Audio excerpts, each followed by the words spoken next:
My name is Chris Finch. I'm the Director of Lutheran Disaster Response of the Virgin Islands. Fairly new position for me, although I've worked for Lutheran Social Services of the Virgin Islands, the parent agency of Lutheran Disaster Response for a long time over my career. This summer we had an unparalleled and unprecedented event. Within the Virgin Islands, we certainly are no stranger to disasters, and we have worked in disaster recovery before.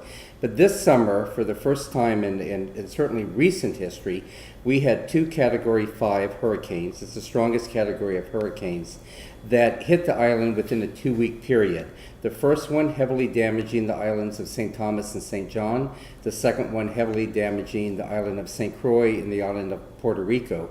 Always before, as the past of hurricanes have come, there's been one of those islands that has really been significantly far enough out of the path that it can be the staging island for recovery and release efforts. We didn't have that this time. After the first storm, Hurricane Irma, a lot of people on St. Croix rushed to help the islands of St. Thomas and St. John's. When 2 weeks later, Hurricane Maria hit St. Croix, a lot of our supplies were already depleted. We had already sent them to other islands. Nonetheless, Virgin Islanders are a very resilient people and sort of jump in to do what they could to help each other. We were, quite frankly, in a very, very difficult situation. Our hospitals were not operating on any of the islands. Much of the housing stock was destroyed or heavily damaged.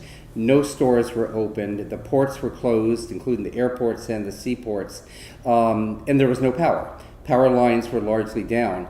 This situation has slowly started to get better, certainly with the tremendous assistance from the federal government through FEMA, through the Army Corps of Engineers, through the military, through all of the private linemen who came in to help restore our power. Things started to get better, but it was a several-month process.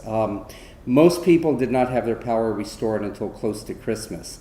As I'm speaking now, in late April, most people still do not have landline telephones, internet, or cable TV restored. But we have been working. One of the Lutheran Social Services as an agency has always responded to the disasters over its history. It has usually done this by mounting volunteer rebuilding programs. We realized early on that for the island of St. Croix, which is where the Lutheran Social Services headquarters is, although it is a complete Virgin Islands territory agency, but for the island of St. Croix, that there were no other groups that were jumping in to decide to do volunteer rebuilding. So we decided, among the other aspects of disaster response that we were going to undertake as an agency, volunteer rebuilding needed to be part of that. The importance of that is this. In every disaster, there will be people, mostly lower income, elderly, and disabled homeowners, who do not receive enough help to be able to rebuild their houses. They're frequently not good candidates for loan because their fixed incomes do not allow them to be able to repay a loan. The amount of help that they get, they're frequently not insured. Property insurance down here is extremely expensive. They will often be able to cobble together enough assistance to be able to pay for the materials, but they cannot hire a private contractor because they simply cannot afford the labor. And that's where voluntary rebuilding comes in. We have conducted volunteer rebuilding programs after Hurricane Hugo in 1989, after Hurricane Marilyn in 1995, after a future hurricane, we helped with a volunteer rebuilding program in Puerto Rico. So as an agency, we have some experience, although it certainly has been in the past. But once again, and this year, we're called to do this again. We know the community needs this. We know that there are people who will simply not recover from the storm without this assistance. We are hoping those of you who are watching this video will have the time and have the skills and can come down and spend a week, spend 2 weeks, spend 3 weeks, whatever you can give us, to donate your labor to restore the homes of very deserving people who simply cannot be made whole without this assistance.